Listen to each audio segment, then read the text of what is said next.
My name is Clara Voss. I'm 34 years old.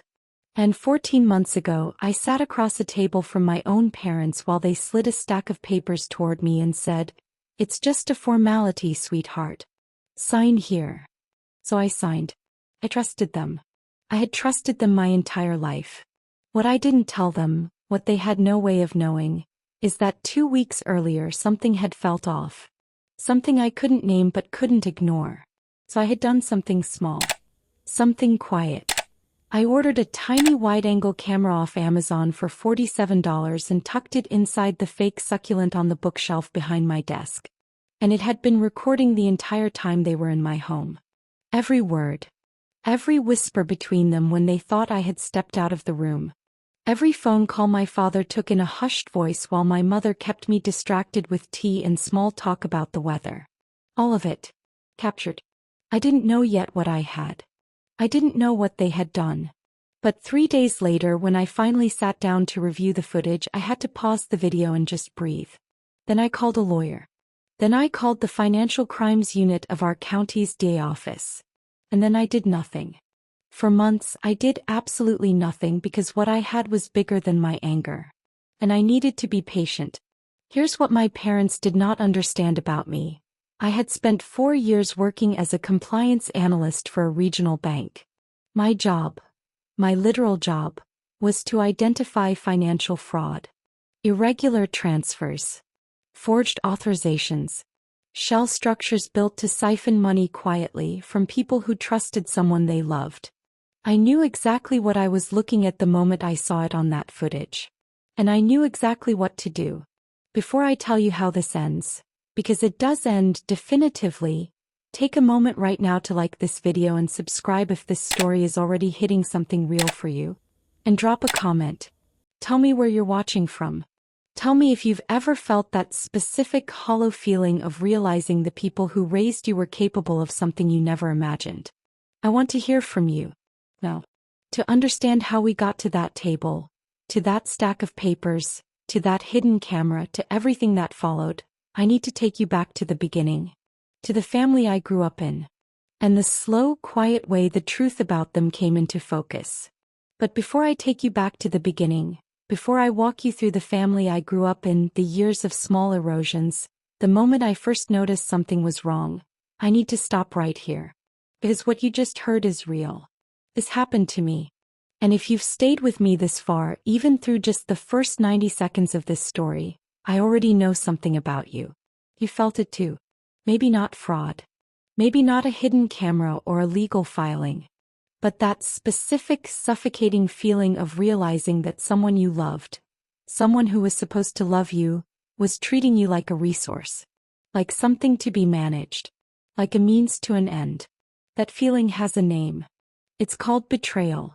And the worst version of it isn't the loud kind. It's not a screaming argument or a dramatic confrontation you could see coming. The worst version is quiet. It arrives in paperwork. In gentle voices. In a cup of tea and a pen set down in front of you while someone you call mom smiles and says, "It's just a formality." That's the version I lived. And I need you to stay with me because this story, all of it, is something I kept locked inside for over a year. I never told my coworkers. I didn't post about it. I didn't call my closest friends until it was already over. I processed it alone in real time, while continuing to show up to family dinners and birthday parties and Sunday phone calls like everything was completely fine. That took everything I had. And I'm only telling it now because I finally can. So here's what I'm asking from you right now before we go any deeper. If this story matters to you, if you already feel something shifting in your chest, please hit the like button. Not for me. Hit it because you're telling the algorithm that stories like this deserve to be heard. Stories about ordinary people who trusted the wrong person and then had to figure out quietly and carefully how to protect themselves. Hit it because you want more people in this comment section who understand what this feels like. And subscribe if you haven't already. I don't post often. But when I do, it's always something true. Now the comments. I want you to drop your location and the time you're watching this. I always read them. I read every single one. And I especially want to hear from anyone who has ever had a moment where their gut told them something was wrong before their brain caught up. Where you felt it in your body before you had any evidence. Because that instinct, that quiet alarm, is exactly what started all of this for me. There's one more thing I want to say before we go back to the beginning. At the time my parents slid those papers across the table, I had no proof of anything. I had a feeling, a cheap camera, and 37 days of footage I hadn't fully reviewed yet. I had a job that gave me just enough knowledge to be dangerous. And I had the discipline somehow to stay calm. People ask me, since this story came out privately within my own circle, they ask me how I didn't just confront them immediately. How I sat there, signed the papers, smiled, let them hug me on the way out, and then calmly went back upstairs and kept building my case. The honest answer is, I don't fully know. Some part of me understood on a level I couldn't articulate yet, that if I reacted too early I would lose. That my anger was the one thing I could not afford. That the moment they knew I knew, whatever window I had would close permanently. So I stayed quiet. I stayed patient. And I let them believe they had won. Now let me take you back. Back to the house I grew up in. Back to the family that shaped me. The roles we were each handed before we were old enough to question them. Back to the version of Clara Voss who would have signed anything her parents asked her to sign. Without a second thought, without a hidden camera, without even wondering why. Because that version of me existed for a very long time. And understanding her is the only way any of the rest of this makes sense. The Voss family home sat on a wide tree-lined street in a mid-sized city in Ohio. Brick exterior, black shutters. A front porch my mother repainted every spring without fail. From the outside it looked exactly like what it was supposed to look like. Solid, established, respectable. The kind of house that said we have our lives together without ever having to say it out loud. My father, Gerald Voss, was a commercial real estate broker. Not enormously wealthy but comfortable in the way that mattered most to him. Comfortable enough to have opinions about other people's financial decisions. He was tall, well-dressed in the way men of his generation understood dressing well, and he had a handshake that he'd spent decades perfecting. Firm. 2 pumps. Eye contact. He once told me that you could tell everything about a man's character from his handshake. I was 12 when he said that. I spent the next several years studying handshakes. My mother, Diane Voss, ran the household the way a project manager runs a construction site. With schedules, contingency plans, and an almost frightening attention to appearances. She volunteered at the church on Tuesdays. She sat on the HOA board for 11 years. She organized the neighborhood block party every August and somehow managed to make a community potluck feel like a formal gala. People adored her. Neighbors, church friends, other parents at my school, they all found her warm, capable, impeccably gracious. She saved the other version of herself for the inside of our house. Not cruel. I want to be careful with that word because what happened in my family was never loud enough to be called cruelty in the conventional sense. There were no screaming matches. No thrown objects. No moments so overtly terrible that you could point to them and say, that's the thing that broke us. It was subtler than that. It was 1,000 small calibrations so consistent and so methodical that by the time I was old enough to notice them, they had already shaped the entire architecture of how I understood myself. Here is the first thing you need to understand about the Voss family. There were 2 children and we were not raised equally. My brother Nathan is 3 years older than me. And from as far back as I can actually remember, not the manufactured memories you build from photographs, but the real ones, the ones stored in your body. Nathan was the sun. And I was something that orbited quietly and tried not to block the light. It wasn't that my parents disliked me. I don't think it was that simple. I think it was more that Nathan had arrived first and had immediately confirmed every story my parents wanted to tell about themselves. He was sharp, socially confident, easy in rooms full of adults. He made my father's eyes light up. He made my mother stand a little straighter when she introduced him to people. I was different from early on. Quieter. More internal. I asked questions that made adults uncomfortable. Not because I was trying to be difficult, but because I genuinely wanted to understand how things worked. Why they worked that way. Whether they had to. My father called it overthinking. My mother called it being sensitive. Neither of them meant it as a compliment. The favoritism wasn't announced. It was never spoken aloud in plain terms. It existed in the texture of daily life, in 1,000 microdecisions that individually meant nothing but collectively meant everything. Nathan's school events were on the family calendar in ink. Mine were penciled in and sometimes erased. When Nathan made the varsity basketball team his sophomore year, my father took the afternoon off work and drove an hour to watch the game. When I was accepted into a competitive summer accounting and finance program at Ohio State the summer before my junior year, a program I had applied to secretly on my own without telling anyone, my mother's response was, "Oh, that's the whole summer. Who's going to help me with the garden?" I deferred my enrollment. I spent the summer pulling weeds. That's the moment I probably should have understood something clearly. But when you grow up inside a dynamic, you don't see it as a dynamic. You see it as reality. You see it as the way things simply are. You internalize the hierarchy so completely that you stop questioning your place in it. Perform your role. And my role from very early on was the responsible one. The capable one. The one who handled things so that other people didn't have to. By the time I was in high school, I was doing the household bookkeeping. Not because anyone asked me formally. It evolved gradually, the way all the labor in my family evolved. My father would leave receipts on the kitchen counter. My mother would say, "Clara, you're good with numbers. Can you just make sure this makes sense?" And I would. Because I was good with numbers. Because it genuinely didn't feel like a burden yet. Because I was still young enough to believe that being useful was the same as being valued. It took me years to understand that those are not the same thing at all. I went to college in-state on a partial scholarship I'd applied for myself. I studied finance and accounting. I worked 20 hours a week at the university library. I graduated with a 3.8 GPA and a job offer from a bank's compliance division before I'd even walked across the stage. My parents came to graduation. My father shook my hand, 2 pumps eye contact, and said, "Good girl." My mother asked if I'd be moving back home to save money while I got on my feet. I moved into a studio apartment 40 minutes away and started my job the following Monday. Nathan by this point was in the middle of his 3rd business venture, all of which had failed. My parents had funded the first 2. They were, I would later learn, preparing to fund the 3rd, this time more substantially. This time, using financial instruments I didn't yet know existed in our family. But I'm getting ahead of myself.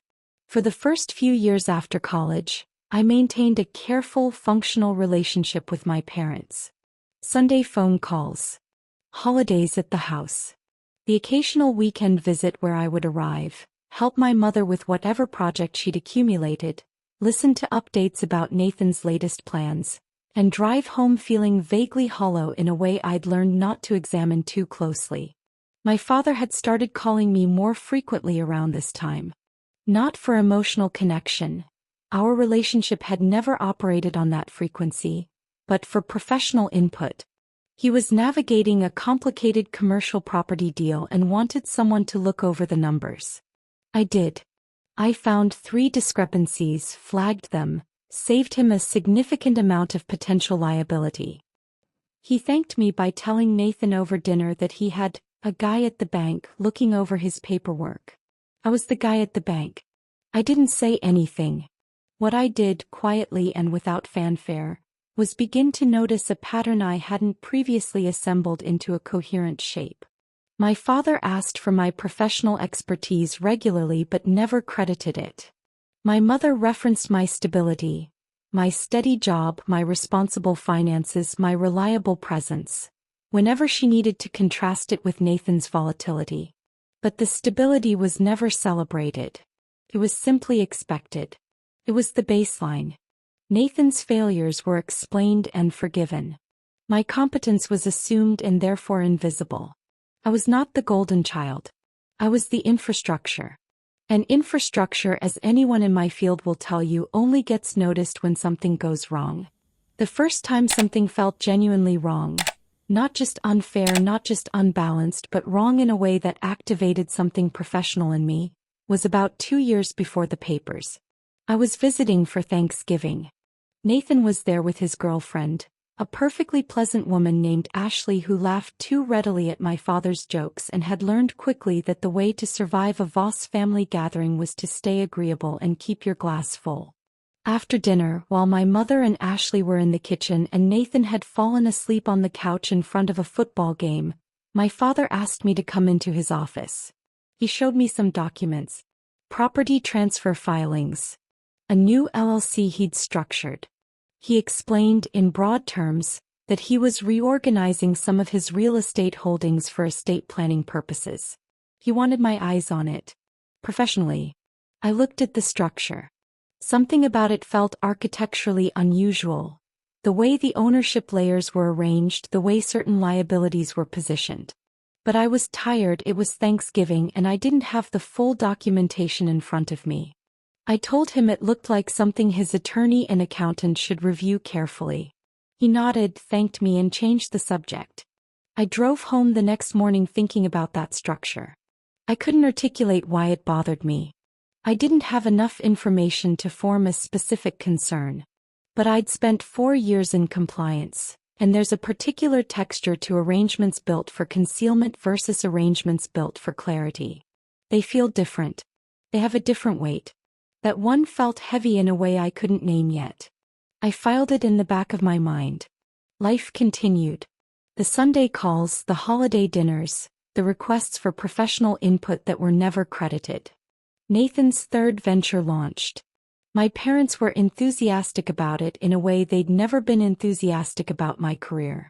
He was building something, my father said. He was taking risks. That's how real wealth gets made. I was managing other people's financial risk for a living, but sure. About 8 months after that Thanksgiving, my mother called on a Wednesday afternoon, not a Sunday, which was already unusual. She said she and my father wanted to come visit. They'd never come to my apartment. Not once in the years I'd lived there. They arrived on a Saturday morning with a fruit basket, which was so uncharacteristic that I almost laughed. My father sat in my kitchen and made small talk about the neighborhood. My mother admired my bookshelf. They stayed for 40 minutes, warm and pleasant and entirely unlike themselves. As they were leaving, my father paused in the doorway. "We may need your help with something in the next few weeks," he said. "Just some paperwork. Nothing complicated." "Of course," I said. "Whatever you need." That night I ordered the camera. I don't know exactly what tipped me. I couldn't have given you a single reason. It was the fruit basket. It was the Wednesday call. It was the 40 minutes of warmth from 2 people who had never once in my adult life visited my home. It was 4 years of professional instinct that had been quietly cataloging a pattern I hadn't let myself name yet. It was the weight. The same heavy architectural weight I'd felt looking at those documents on Thanksgiving. Except now it was sitting in my kitchen. And it had brought fruit. The camera arrived Tuesday. I set it up Wednesday morning before I left for work, tucked into the fake succulent on the shelf behind my desk, angled toward the kitchen table where I knew we would eventually sit. 14 days later, my parents called and asked if they could come by Saturday. I said yes. I made coffee. And I let them slide the papers across my table while the succulent recorded everything. The Saturday they came over, I woke up at 5 in the morning. Not because I'd set an alarm. Because my body wouldn't let me sleep past it. I lay in the dark for a while, staring at the ceiling, running through everything I knew and everything I didn't. The property transfers. The Thanksgiving documents with their unusual architecture. The fruit basket. The Wednesday call. The 14 days of waiting that had felt in their own strange way like holding my breath underwater. I got up, made coffee, checked the camera. It was positioned correctly, angled down from the shelf at a natural sight line toward the kitchen table. The red indicator light was covered with a small piece of electrical tape, something I'd read in the product reviews. I straightened the succulent slightly. Then I sat down at my kitchen table with my coffee and just breathed. I want to be honest about what I was feeling that morning because it wasn't what you might expect.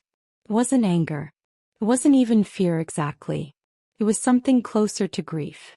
A low, quiet ache that I recognized from other moments in my life. The morning after I'd read my college roommate's acceptance to a program I'd been rejected from. The afternoon I'd sat in my car outside my apartment after a particularly bad performance review that I knew, professionally, was retaliatory. That specific sadness of understanding that something you'd hoped was one thing is actually something else entirely. I had hoped for 34 years that my family was one thing. Sitting at that table on that Saturday morning, I was beginning to understand it was something else. They arrived at 10 o'clock exactly. My father was never late to anything. My mother had brought pastries this time, from the good bakery downtown, the one she only went to for special occasions. She set them on the counter and hugged me with both arms, which was more than usual. My father sat down at the kitchen table. He was wearing a jacket which struck me. He didn't wear jackets on casual Saturday visits. In the 4 decades I had known Gerald Voss, he wore a jacket when he wanted to feel in command of a room. When he was closing something. My mother poured coffee without being asked because she wanted her hands busy, I realized. She was nervous. They were both nervous, and they were managing it in their characteristic ways. My father by performing authority, my mother by performing domesticity. I sat across from my father and folded my hands on the table and waited. He opened with small talk. The neighborhood, the weather, something about a property deal he was close to finalizing. My mother added small affirmations at the right moments, the way she always did when my father was building toward something. A supporting instrument in an orchestra she'd been playing in for 40 years. Then he reached into the interior pocket of his jacket and produced a folded envelope. He set it on the table between us and smoothed it flat with his palm. "We need your help with something, Clara," he said. "Just a formality. Something our attorney drew up." I looked at the envelope. I didn't reach for it yet. "What kind of formality?" I asked. My mother smiled. "It's for the estate restructuring. You know your father's been reorganizing the properties. This just finalizes one piece of it. Our attorney said it's standard language." Standard language. In my 4 years of compliance work, I had learned that the phrase standard language is almost always deployed by people who do not want you to read the document carefully. Attorneys say standard language when the language is, in fact, standard. Non-attorneys say it when they want you to feel foolish for asking questions. My father was not an attorney. "Can I read it?" I asked. "Of course," he said immediately. Too immediately. The way you answer a question you've already rehearsed. I opened the envelope. Inside were 3 pages, single-spaced, printed on my father's brokerage letterhead. I read slowly. My father talked while I read, not about the document but around it, filling the silence with peripheral conversation about Nathan's new venture, about a property on the east side of the city, about my mother's plans to repaint the front porch again this spring. He talked the way people talk when they don't want you to concentrate. I concentrated anyway. The document was a limited power of attorney, scoped specifically to a set of financial accounts and 2 properties I recognized from the Thanksgiving filings. It authorized me, Clara Marie Voss, to act as an authorized signatory on transactions related to those assets. On the surface, that might sound like a gesture of trust. Like my father was bringing me into the family finances in a meaningful way. Like he was finally acknowledging what I'd been doing informally for years and formalizing it. That's exactly what it was designed to sound like. But I had spent 4 years in compliance. And what I saw, reading slowly and carefully while my father talked about porch paint, was not a gesture of trust. What I saw was a document that would attach my name, my professional, legally consequential name, to a set of assets that were structured in a way I did not fully understand and had not been given time to investigate.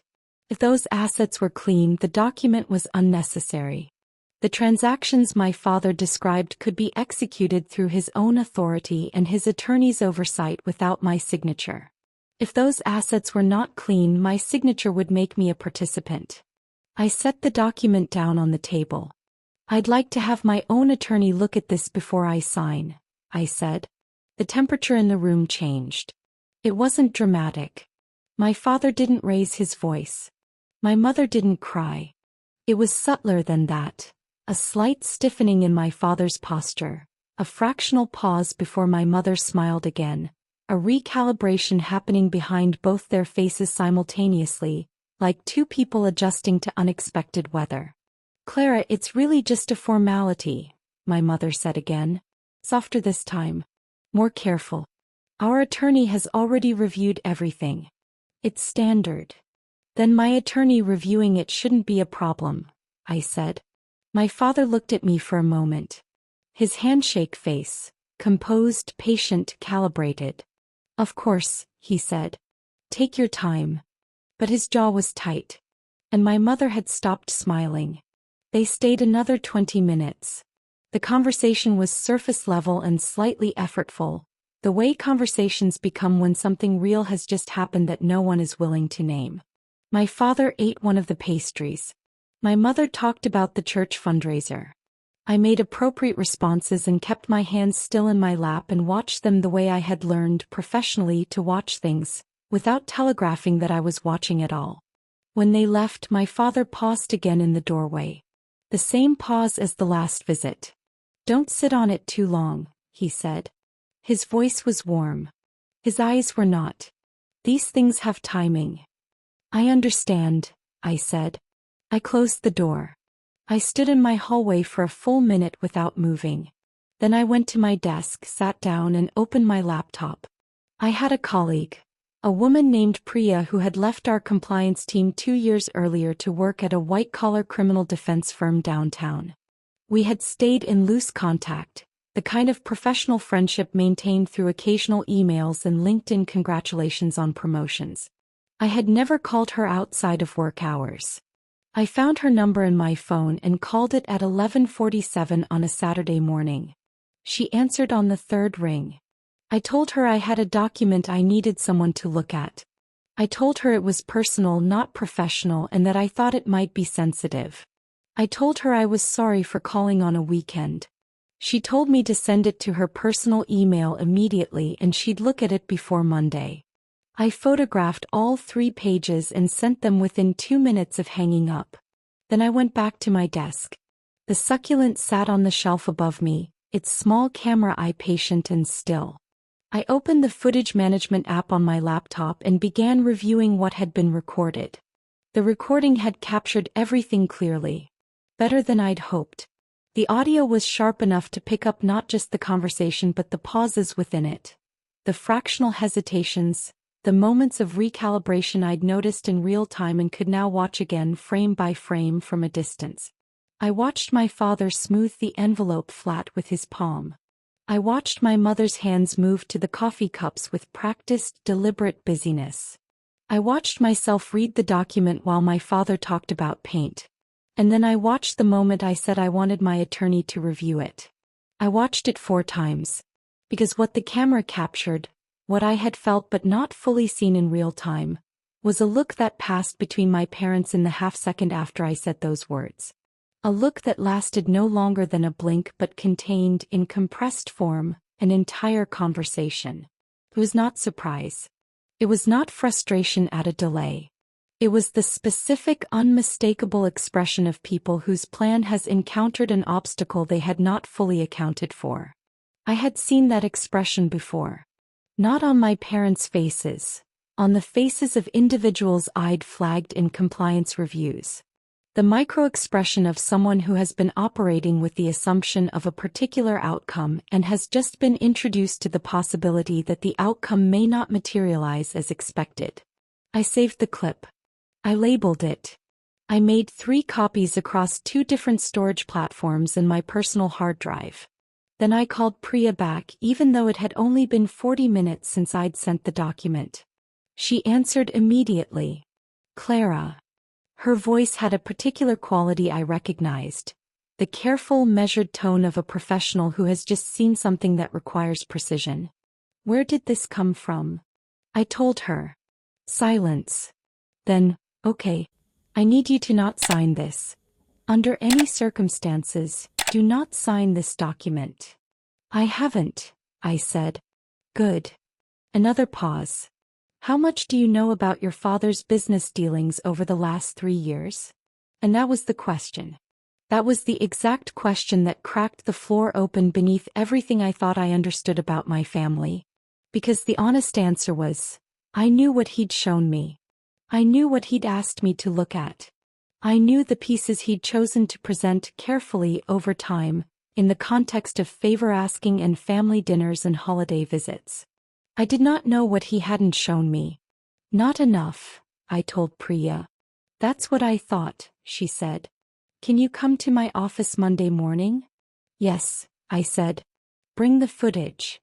I hung up and sat in the quiet of my apartment for a long time. Outside, it was a perfectly ordinary Saturday afternoon. Somewhere in the city, my parents were driving home with an empty pastry box and a document with my name on it that I hadn't signed. Somewhere across town, Nathan was probably in his new office, building something with money I did not yet fully understand the origin of. And I was sitting at my desk with a recording, a document, and the slowly solidifying understanding that the family I had been orbiting my entire life, quietly, responsibly, without complaint, had not been what I believed it to be. Not even close. I didn't cry. Thought I might. But what I felt instead was something that surprised me, a strange, almost clinical calm. The same calm I felt in the middle of a complex compliance investigation, when all the pieces were finally beginning to arrange themselves into a shape you could name. I had a shape now. I didn't have all the pieces yet, but I had a shape. And on Monday morning I was going to find out what it meant. Monday morning arrived the way important mornings always do. Quietly, without ceremony, looking exactly like every other morning until you're already inside it. I was at Priya's office by 8:30. Her firm occupied the 14th floor of a glass building downtown, the kind of office that communicated, through the deliberate restraint of its decor, that the people inside it dealt with serious things. Muted colors. Clean lines. A receptionist who smiled without warmth and offered me water in a way that suggested she offered everyone water and remembered none of them. Priya met me in the lobby herself. She was exactly as I remembered her from our compliance days. Precise, unhurried, the kind of person whose stillness you learn to read as a form of intelligence rather than passivity. She shook my hand and walked me back to a conference room without small talk, which I appreciated more than I could say. I had brought everything. The document. The footage on an encrypted USB drive. The screenshots from my own memory of the Thanksgiving filing review. 3 years of small, accumulated professional observations that I had never previously assembled into a single argument because I had never previously allowed myself to believe they added up to one. I laid it all on the conference table. Priya went through it methodically. She watched the footage twice. The full recording from the Saturday visit, not just the clip I'd flagged. She read the power of attorney document with the focused attention of someone who reads documents like this for a living and therefore reads them differently than everyone else. She made notes on a yellow legal pad in handwriting so small I couldn't read it from across the table. When she finished, she set her pen down and looked at me. "How long have you worked in compliance?" she asked. "For years," I said. She nodded slowly. "Then you already know what I'm about to tell you." "Tell me anyway," I said. What Priya laid out over the next 90 minutes was not a complete picture.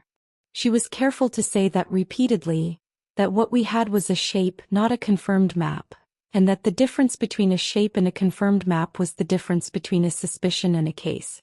But the shape was concerning enough that she wanted to refer me to a colleague who specialized specifically in financial fraud.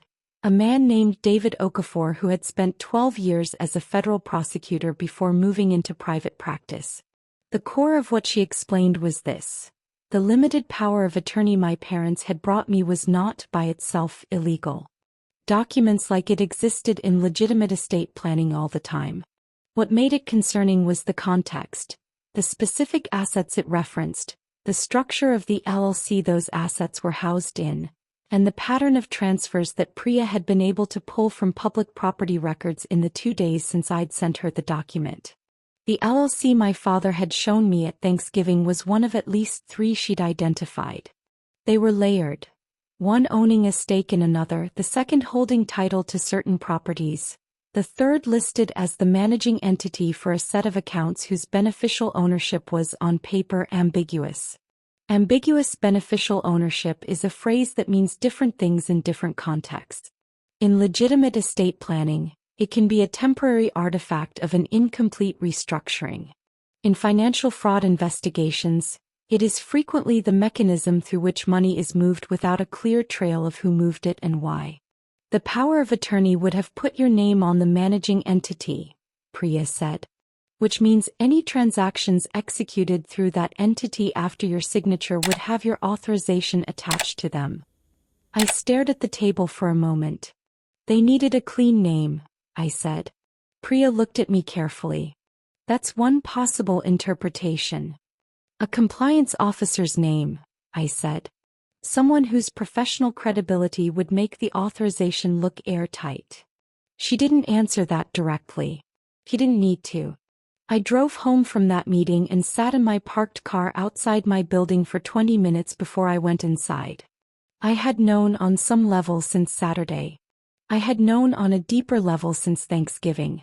I had probably known, in the wordless way the body knows things before the mind catches up, since the Wednesday phone call and the fruit basket and the 40 minutes of warmth from people who had never once visited my apartment. But knowing a thing and sitting with the full weight of it are different experiences. And the full weight of this was considerable. My parents had come to my home. They had brought pastries. They had hugged me with both arms. And they had tried to attach my name, my professional, legally consequential name, the name I had spent 4 years building into something credible and trustworthy, to whatever it was they had constructed. They had looked at my competence, the thing I had spent my entire life developing in the absence of any other form of recognition from them, and they had tried to use it as a tool. I was not the infrastructure. I was the cover. I went inside. I made dinner. I went to bed at a reasonable hour. And the next morning I woke up and went to work because the most important decision I made in the entire 14 months that followed was this. Nothing about my external life would change. Not visibly. Not in any way that could be observed by anyone paying attention. I would continue the Sunday calls. I would show up to family dinners. I would respond to my father's requests for professional input with the same helpful, capable, unassuming energy I had always projected. I would be, to all outward appearances, exactly the Claire I had always been, reliable, invisible, useful. And privately, methodically I would build the case. I met David Okafor the following Thursday. He was a compact, quietly intense man in his mid-50s who had the particular manner of someone who has spent a career listening carefully to people describe complicated situations and has learned to ask exactly the right question at exactly the right moment. He reviewed everything Priya had shared with him, asked me 4 very specific questions and then told me something I needed to hear. "You have enough to take to the Financial Crimes Unit," he said. "But if you do it now before the picture is complete you risk 2 things. First, they may not have enough to act and you'll have shown your hand without result. Second, if your father's attorneys are competent, and I suspect they are, they'll restructure before anything can be formally investigated." "So I wait," I said. "You document," he said. "There's a difference. Waiting is passive. Documenting is active. Every conversation, every request, every document they show you. You record what you legally can, you preserve everything and you let the picture fill itself in." "How long?" I asked. He considered this. "These things usually take 6 to 18 months to build properly. You're already, 3 years into the pattern?" "At least," I said. "Then you're not starting from zero. You're starting from a foundation." I left his office with a documentation protocol, a secure file-sharing arrangement with his firm, and a clarity of purpose that felt in its own strange way like relief. I had a job to do. I understood jobs. I understood protocols and documentation and the patient, unglamorous work of assembling evidence into something that could withstand scrutiny. This was, in the most literal sense, what I had been trained to do. The weeks that followed established a rhythm. On the surface, my life looked unchanged. I worked my regular hours at the bank. I called my parents on Sundays. I attended my mother's birthday dinner in March, at which my father mentioned casually that the paperwork was still waiting whenever I was ready. No rush. These things had timing, but he understood I was busy. I smiled and said I was still working through it with my attorney. He nodded, his jaw doing that thing it did. Underneath the surface, the documentation was growing. I had begun requesting through David's firm a series of public records, property filings, LLC registration documents, transfer histories. These were legal to obtain and, assembled carefully, began to fill in the architecture of what my father had built over the previous 3 years. The 3 LLCs Priya had identified became 5. The 5 resolved into a structure that had a particular shape. A shape I had seen in compliance training materials, in case studies of financial fraud, in the quietly devastating postmortems of situations where money had been moved in ways that obscured its origin, its destination, or both. I won't describe the complete technical structure here because David advised me then, and his advice still stands, to be careful about the specificity of what I discuss publicly before the legal proceedings are fully concluded. What I can tell you is that the structure was designed to do something very specific. To allow my father to access and transfer value from certain assets in a way that would be difficult to trace and, in the event of an audit or investigation, to distribute accountability across multiple named parties. He had needed a named party. Someone credible. Someone whose professional background would make their authorization look authoritative and above suspicion. He had chosen his daughter. The compliance officer daughter he had never once publicly credited for her professional expertise. The daughter whose career he had described at family dinners as "she works at a bank," while describing Nathan's failures with the vocabulary of entrepreneurial vision. The daughter he had spent 3 decades treating as infrastructure, and who had, it turned out, been paying close enough attention to recognize exactly what she was looking at. In month 4 of the documentation period, Nathan called me. This was unusual. Nathan and I were not close. Not hostile, but not close in the way siblings sometimes aren't when the family dynamic has positioned them on opposite sides of an invisible ledger for their entire lives. He called on a Tuesday evening, which was unusual, and opened with small talk, which was even more unusual because Nathan had never been a small talk person. He went directly at things. Always had. After about 4 minutes of the most effortful casual conversation I had ever witnessed him attempt, he said, "Dad mentioned you haven't signed the paperwork yet." I kept my voice completely even. "Still working through it," I said. "Clara. Pause. It's really important. For the family. For the restructuring. He needs this piece finalized." "I understand," I said. "I want to make sure I understand what I'm signing." "You do the same." Another pause. Longer this time. "Would I?" he said, and there was something in his voice I couldn't fully read. Not quite guilt.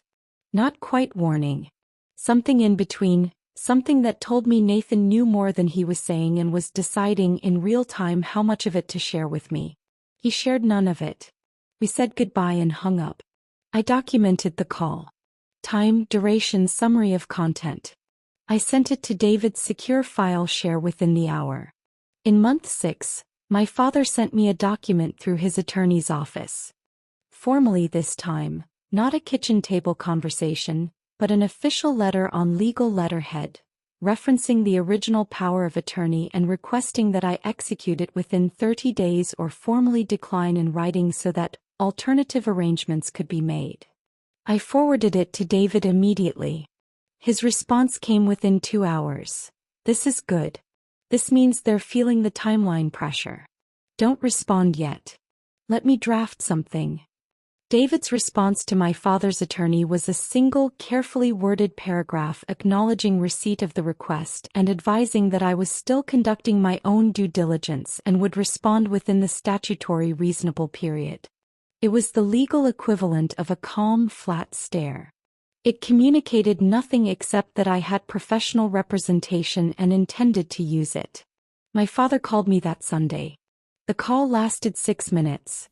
He was warm, measured, and completely unconvincing. He told me he hoped I wasn't making things complicated unnecessarily. He told me the attorney's letter was just a formality, that word again, always that word, and that he hoped I understood it wasn't personal. "I know, Dad," I said. "I'm just being careful." "You've always been careful," he said. And in his voice was something that might, in a different family, have been pride. In ours, it sounded like frustration wearing pride's clothing. "I learned from you," I said. He laughed. I let him. After I hung up, I sat quietly for a moment. Then I opened my documentation file and added the entry for the call. Time, duration, notable content, emotional register.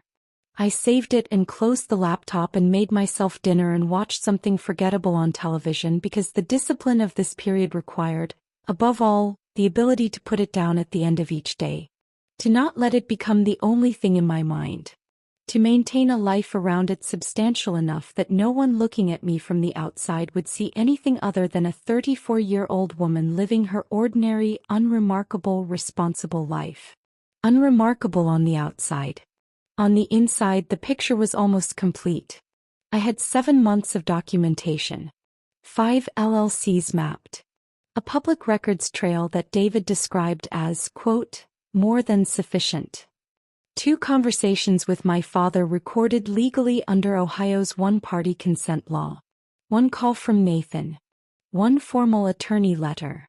And the original footage, the succulent footage as Priya had taken to calling it, which remained, in David's assessment, the single most valuable piece of the entire file.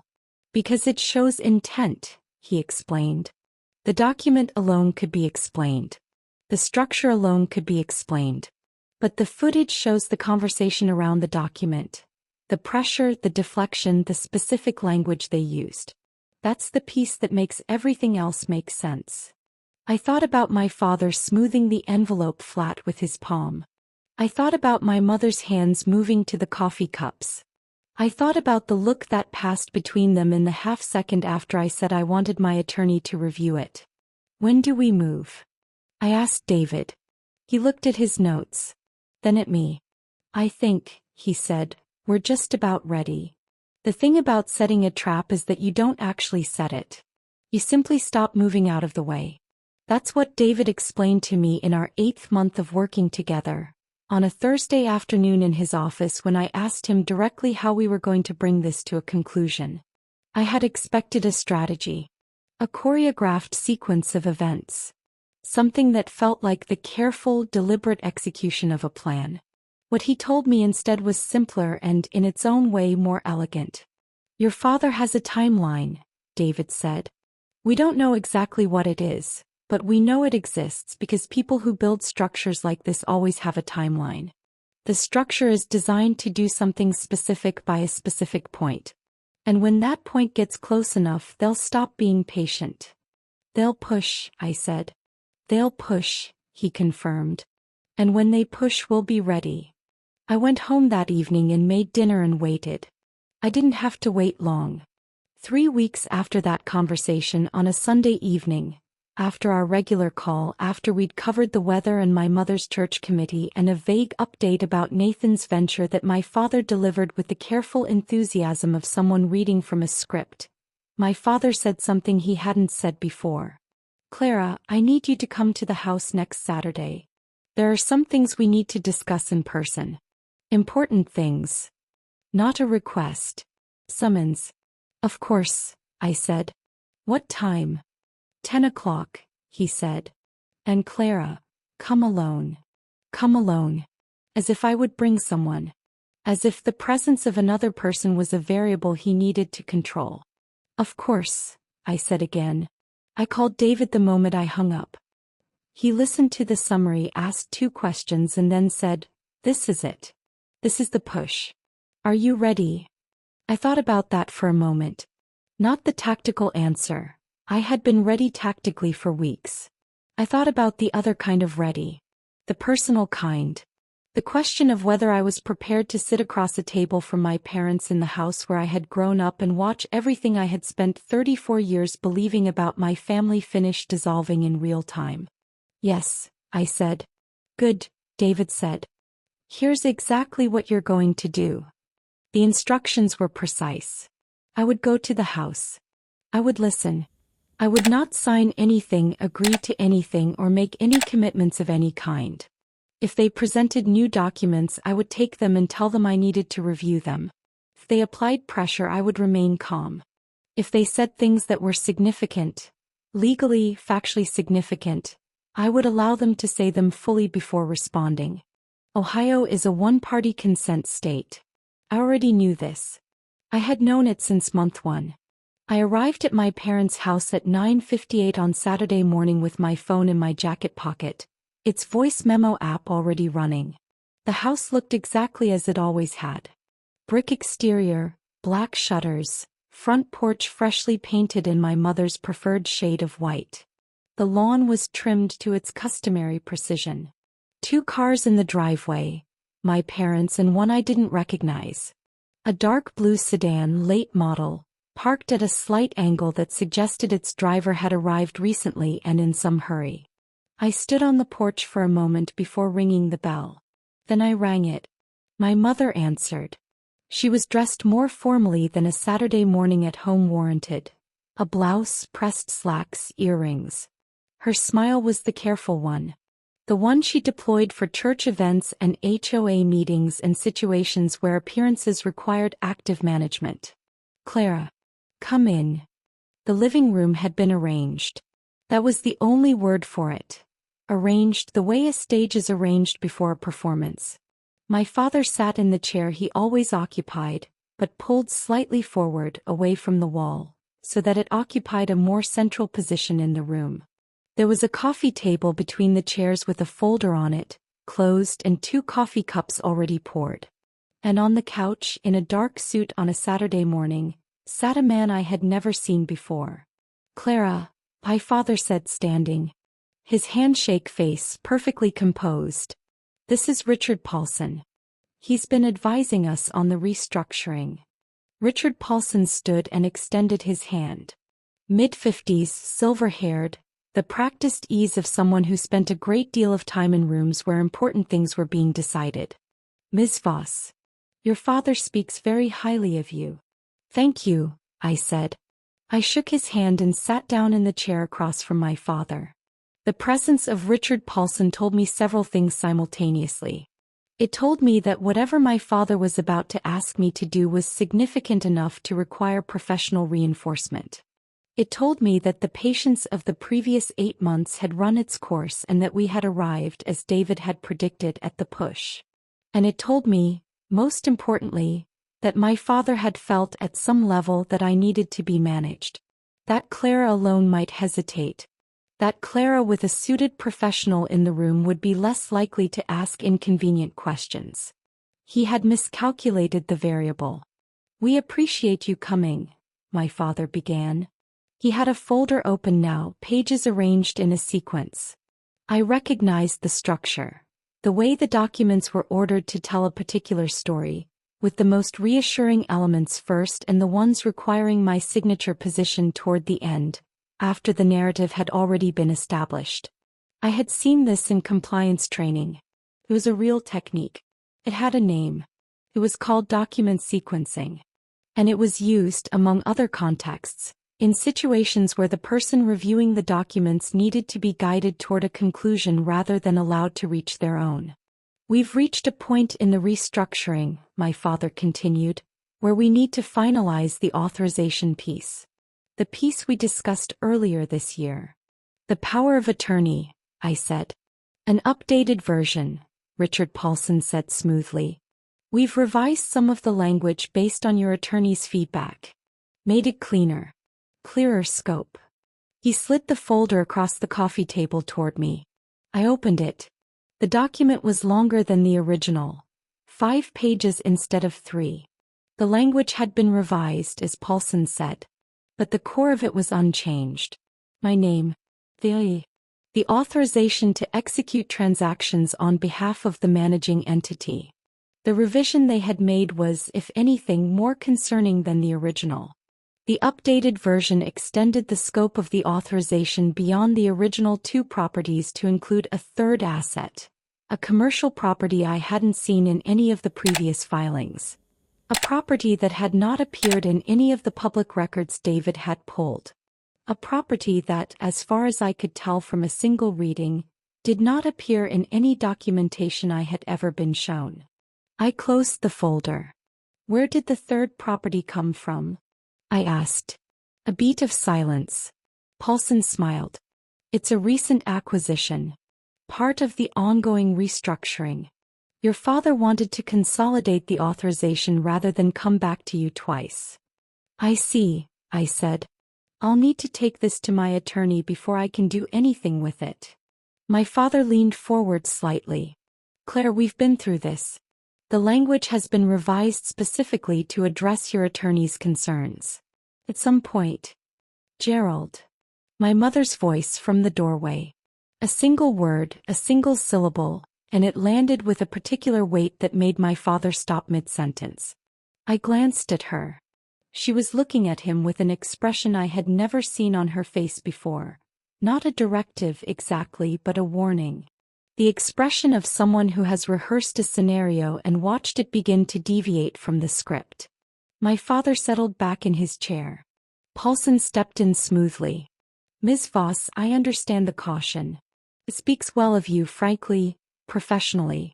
But I want to give you the full picture of why the timeline matters.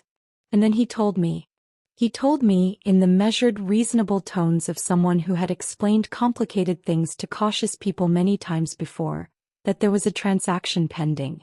A significant one. A buyer for one of the core properties, a buyer who had a financing deadline, and a closing that needed to happen within the next 45 days or the deal would collapse. The authorization was needed, he explained, because the managing entity required a co-signatory for transactions above a certain threshold, and my father, as the sole current authorized party, could not execute unilaterally under the terms of the LLC operating agreement. It was a detailed explanation. It was delivered with confidence and precision. It contained enough technical language to sound authoritative to someone without a compliance background. But it had a problem. The problem was that I did have a compliance background. And the scenario Paulson had just described, a managing entity requiring a co-signatory for large transactions, with a pressing external deadline creating urgency around obtaining that co-signature, was one of the most recognizable pressure patterns in financial fraud facilitation. The deadline was real or it wasn't, but its function in this conversation was identical either way. To make hesitation feel costly. To reframe my caution as a liability rather than a protection. To make signing feel like the responsible thing and not signing feel like obstruction. I had read that chapter in 3 different compliance training manuals. I looked at my father. He was watching me with the composed patience of his handshake face, but underneath it, in the slight set of his jaw and the way his hands were very still on the arms of his chair, I could see the effort that composure was costing him. I looked at my mother. She had moved into the room and was sitting on the edge of the couch beside Paulson, and she was looking at me with an expression I recognized from childhood, the one she used when she needed me to cooperate. The one that said, "This is important, Clara. Don't make this difficult." I had been making things undifficult for them my entire life. I picked up the folder. "I'll have my attorney review this today," I said. "I'll have a response to you by Monday." My father's composure cracked. Just slightly. Just enough.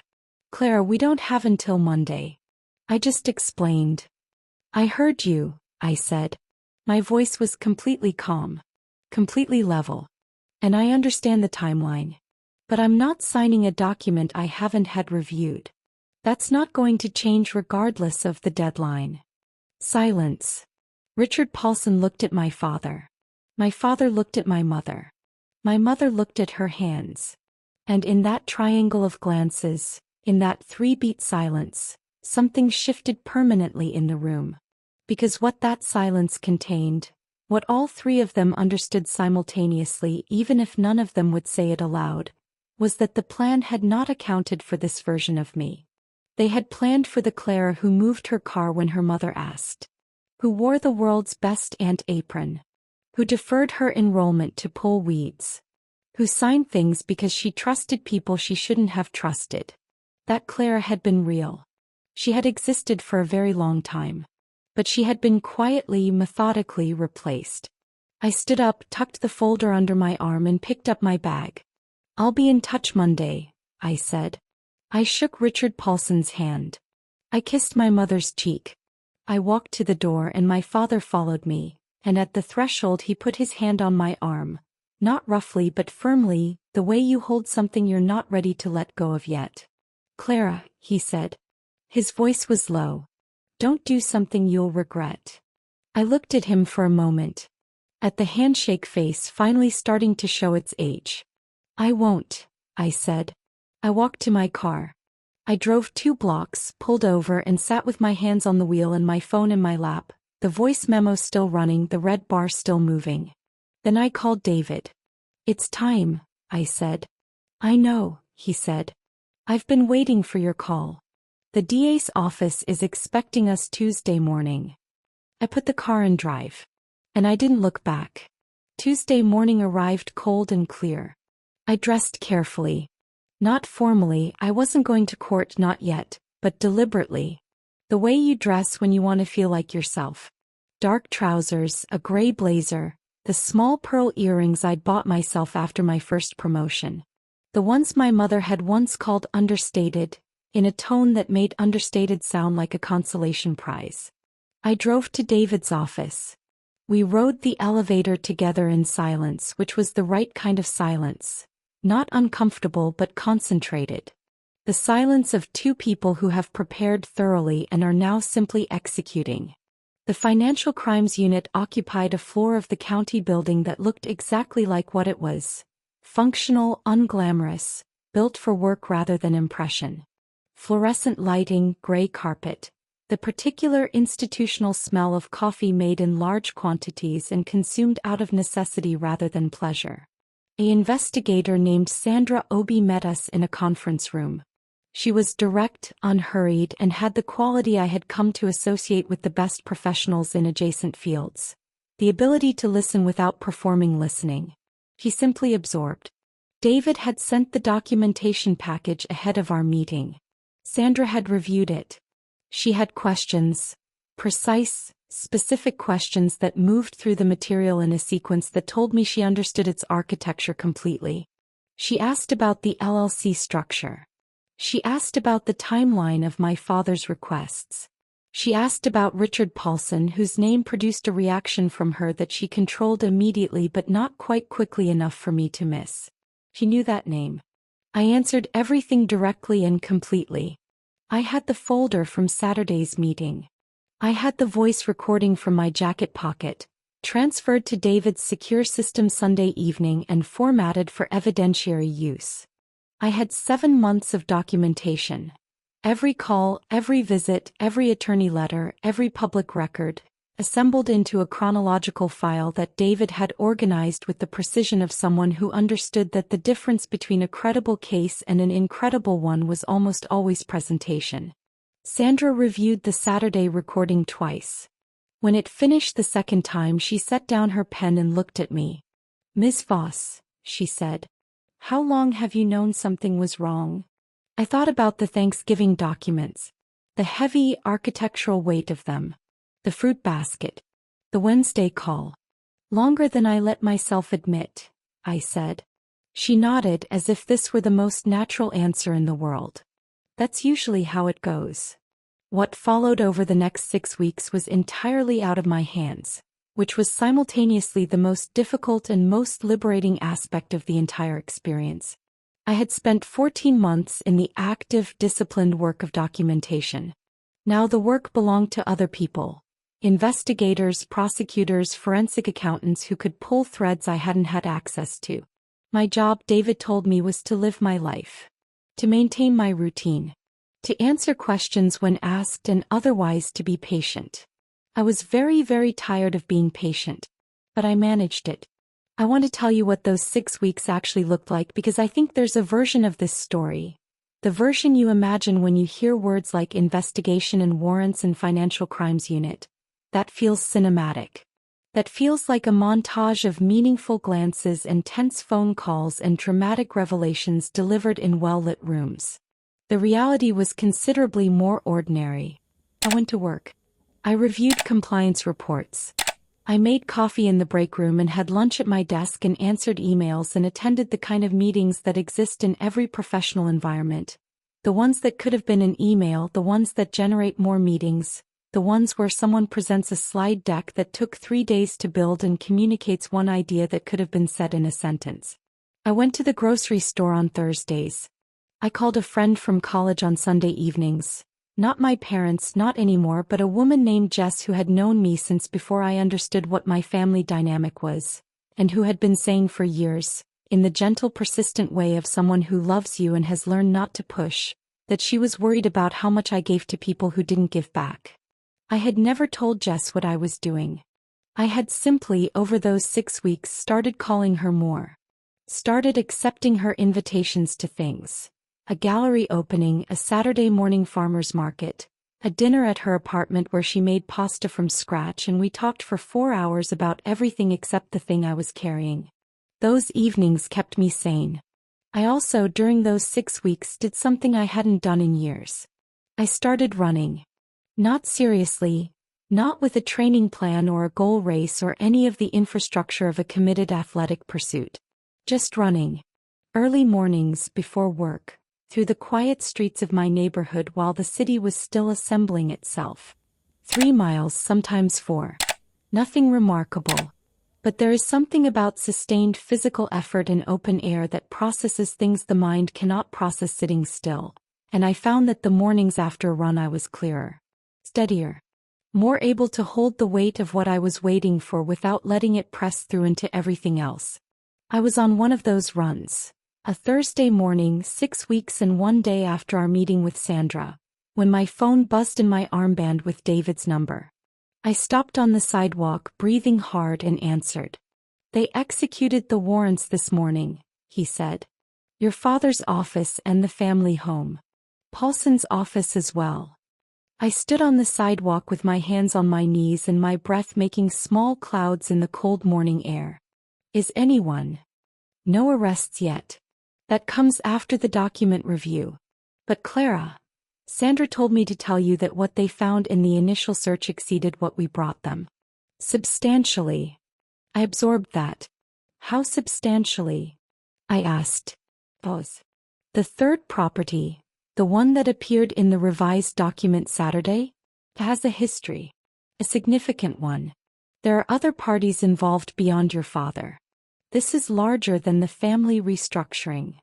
I stood up straight. Around me, the neighborhood continued its morning. A dog walker passing with 3 leashes, a delivery truck idling at the corner, a woman in a yellow coat unlocking a coffee shop 2 doors down. The absolute ordinariness of a Thursday morning proceeding as Thursday mornings do, entirely indifferent to the fact that my father's office was currently being searched by financial crimes investigators because his daughter had spent 14 months building the case that made it possible. "Hey," I said. "How are you doing?" David asked. I considered the question honestly. "I don't know yet," I said. "Ask me later." I didn't go home. I finished my run. The arrests happened 11 days after the warrants. My father was taken in at 9 in the morning at his office, which I was told he had arrived at early that day as if nothing were unusual, which was in its own way the most Gerald Voss thing I could imagine. My mother was not arrested. Her involvement, the investigators determined, was peripheral. She had known or suspected, but her role had been passive rather than active. Knowledge without participation. A distinction that mattered legally even if it didn't entirely matter to me. Nathan was interviewed but not charged. His involvement, such as it was, had been as a recipient rather than an architect. The money that had funded his ventures had come in part through the structure my father had built.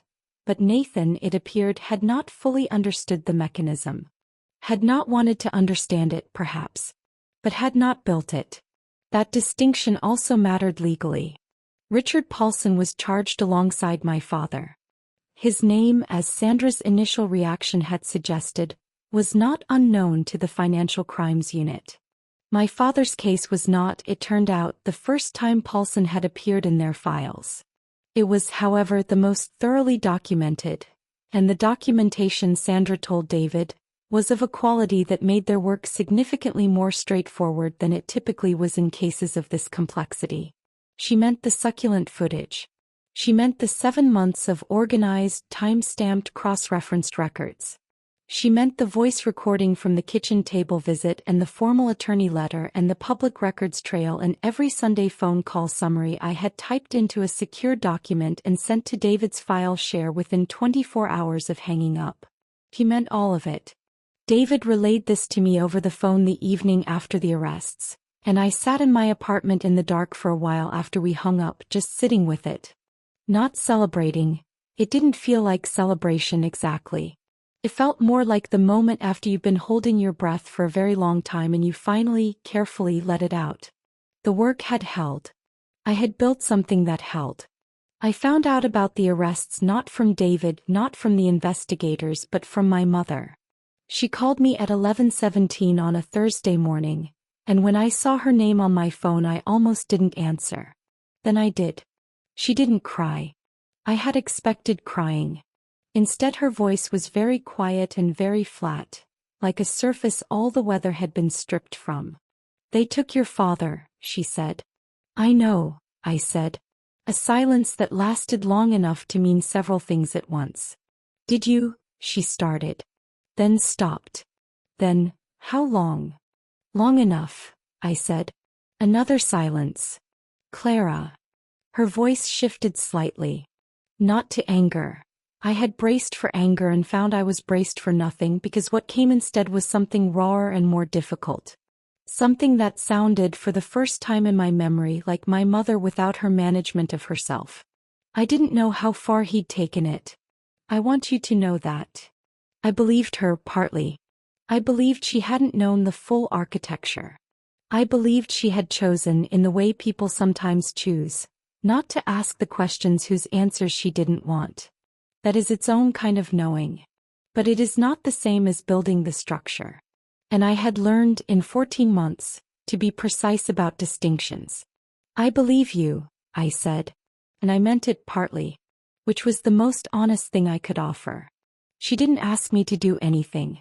She didn't ask me to speak to attorneys on my father's behalf, or to provide character testimony, or to help in any of the ways I had spent my life being available to help.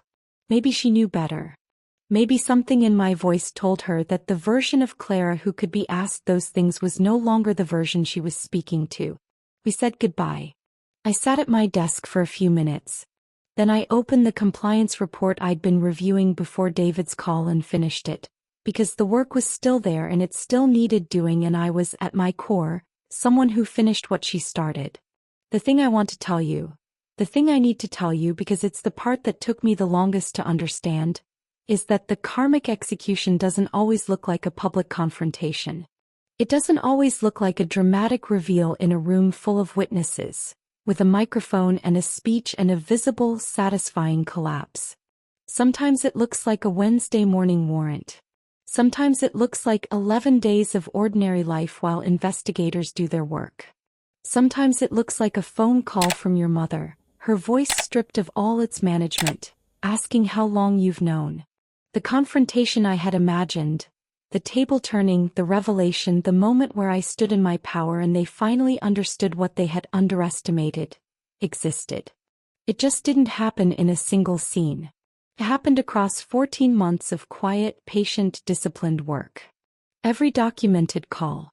Every preserved email. Every Sunday dinner I sat through with my hands still and my face composed while the picture filled itself in. That was the execution. And it was, in the end, more devastating than anything I could have scripted. Because it was true. And because I had built it myself from nothing, in the same methodical way I had built everything else in my life. Without credit, without applause, without anyone in my family understanding what I was capable of. Until they did. My father's preliminary hearing was scheduled for 6 weeks after the arrest. I did not attend. I had somewhere else to be. The day of my father's preliminary hearing, I was in Chicago. Not hiding. Not avoiding. I was there because 3 months earlier, before the warrants, before the arrests, before any of the final pieces had fallen into place, I had applied for a senior compliance analyst position at a financial oversight firm whose work I had admired for years. A firm that operated at a scale significantly beyond the regional bank where I had spent 4 years building the expertise that had, among other things, allowed me to recognize exactly what my father had tried to do. They had called me for an interview in the weeks after the arrests. I had told David, who had told me there was no legal reason I couldn't pursue it. My cooperation with the investigation was complete. My documentation had been submitted. The case belonged to the prosecutors now, not to me. So I went to Chicago. The interview lasted 4 hours. I met 6 people. I answered questions about complex compliance structures, about documentation methodology, about how I approach situations where the evidence was suggestive but not yet conclusive. I answered honestly and specifically and without embellishment because the most interesting case study I had was one I couldn't discuss in detail yet, but whose lessons had shaped everything I now understood about patience, precision, and the discipline of building something that would hold. They offered me the position 8 days later. I accepted the same afternoon. I want to tell you what happened in the days between the offer and the acceptance because I think those days matter more than the acceptance itself. I sat with it. For 8 days, I sat with a job offer that represented everything my professional life had been building toward.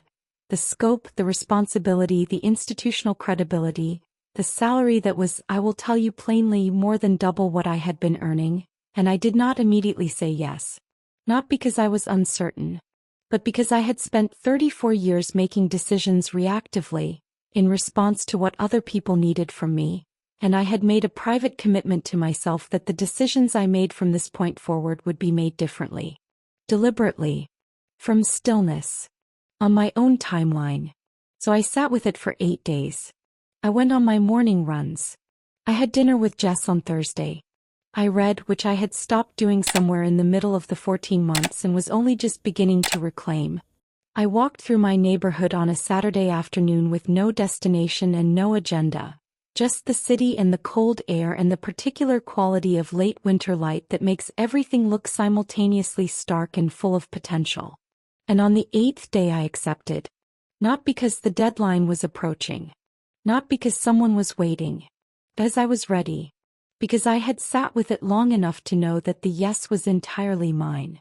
I want to tell you what I did not do because I think this part matters as much as everything else. I did not call my mother to tell her about the job. I did not send Nathan a message. I did not make any announcement, issue any statement or find any way to ensure that the people who had spent decades treating my competence as invisible infrastructure were made aware that the invisible infrastructure had just been recruited by one of the most respected compliance firms in the Midwest. I didn't need them to know. That was the thing I understood finally and completely standing in my apartment on the evening I accepted the offer, looking around at the second-hand furniture and the beige carpet and the space my mother had once called depressing.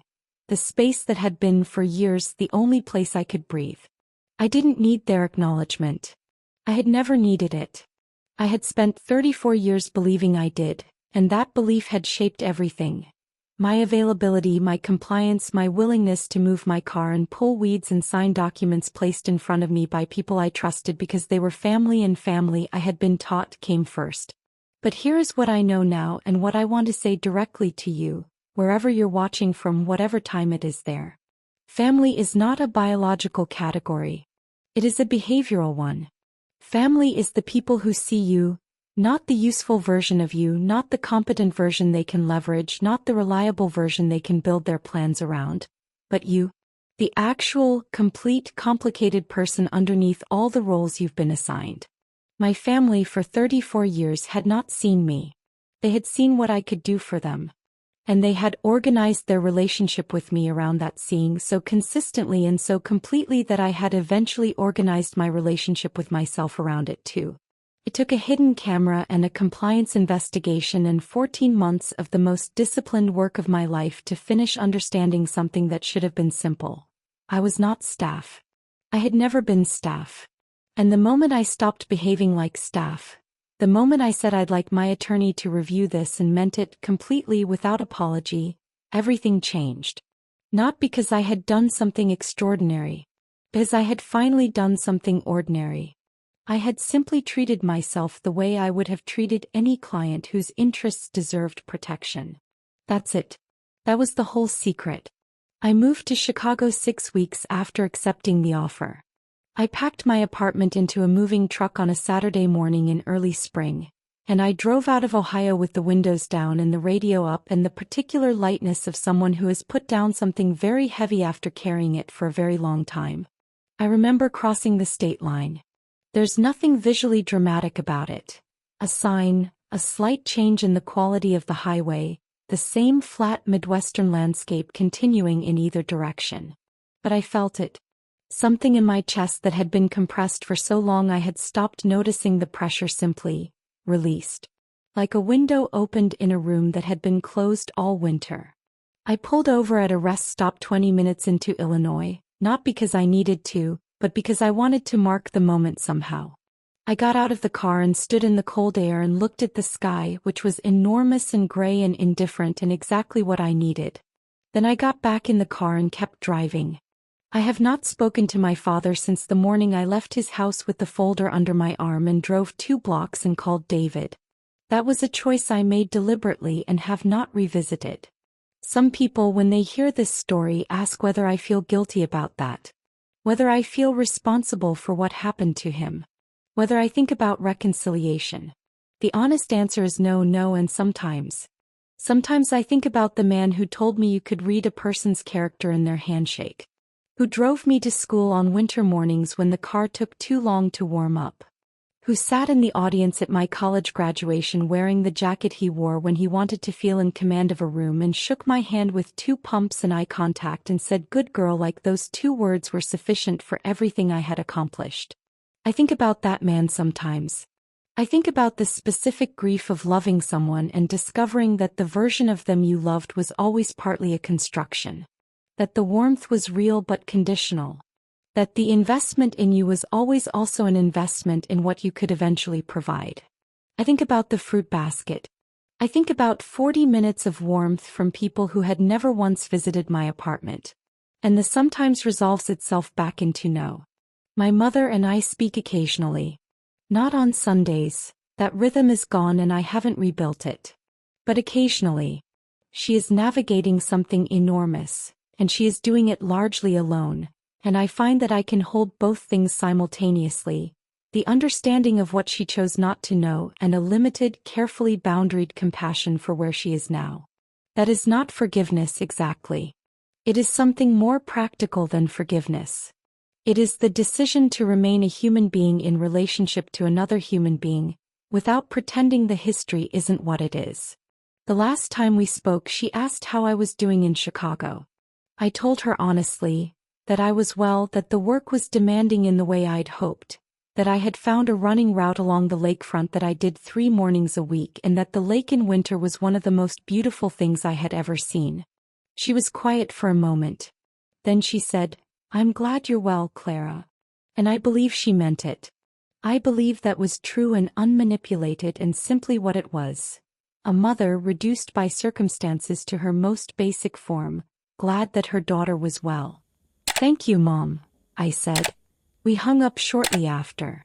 I stood at my kitchen window and looked at the street below, the Chicago street with its particular energy, its density, its absolute difference from the tree-lined Ohio suburb where I had grown up, and I felt something that took me a moment to identify. Gratitude. Not for what had happened, not for the fraud or the deception or the 14 months of careful, exhausting vigilance. but for what it had produced. For the version of myself that had emerged from it. The version that had sat across a table from her father and a suited professional on a Saturday morning and said, "I'd like my attorney to review this without apology, without flinching, without the old familiar reflex of smoothing things over to avoid the discomfort of being difficult." Nathan texted me after the arrest. A single message. "I didn't know the full picture. I'm sorry you were put in that position." I read it several times. I believed it mostly. I responded with, "I know. Take care of yourself." We haven't spoken since. That may change. It may not. I'm not holding the door open or closing it. I'm simply leaving it where it is and attending to the life in front of me. The chosen family. It's a phrase that used to sound to me like a consolation. Like something people said when they hadn't managed to keep the original. I understand it differently now. Chosen family is not a consolation prize. It is the prize. It is the specific hard-won gift of people who see you without obligation. Who show up not because you share a bloodline but because they have looked at who you actually are and decided freely that they want to be in proximity to that person. Priya, who answered her phone on a Saturday. David, who told me the difference between waiting and documenting. Sandra, who listened without performing listening. Jess, who made pasta from scratch and talked with me for 4 hours and never once asked me to explain myself. The colleague at my new firm in Chicago. A woman named Renata, who on my 3rd week stopped by my desk with 2 coffees and said, unprompted, "I've been reading your documentation methodology. It's the cleanest I've seen." "Who trained you?" "Myself mostly," I said. She nodded, unsurprised, in the way that people who are good at things recognize when someone else is good at things. "It shows," she said. And handed me the coffee and went back to her desk. That was it. No elaboration. No qualification. No for someone so young or considering your background or any of the invisible diminishments I had spent a career absorbing without naming. Just, it shows. I want to leave you with something practical. Not inspirational. I am not naturally an inspirational person and I distrust content that makes hard things sound simple. But practical. Something you can actually use. If you are in a situation where your competence is being treated as a convenience, where the people around you have organized their expectations around your reliability without ever acknowledging your humanity, I want you to notice that. Just notice it first. Name it privately to yourself. You don't have to act immediately. You don't have to confront anyone. You don't have to have a plan. But notice it. Because the thing about being the invisible one, the infrastructure, the staff, the one who helps out, is that the invisibility only continues as long as you participate in it. As long as you move your car when they ask. As long as you wear the apron. As long as you sign the document because it's a formality and family comes first and you've never been given a reason to believe that your hesitation deserves respect. You are allowed to hesitate. You are allowed to say, "I'd like my attorney to review this," or whatever version of that sentence applies to your life. You are allowed to take up the space that your competence, your reliability, your 34 years of quietly carrying things has more than earned. You are not staff. You have never been staff. And wherever you are right now, whatever city, whatever time, whatever version of your own life brought you to a video about hidden cameras and fraud and a daughter who turned out to be more dangerous than anyone expected, I hope something in this story has given you permission to be a little more dangerous yourself. In the best possible way. Take care of yourselves. If this story meant something to you, please like this video and share it with someone who needs to hear it. And drop a comment. Tell me where you're watching from, tell me what time it is, tell me if any of this landed somewhere real. I'll be in the comments. I read every single one.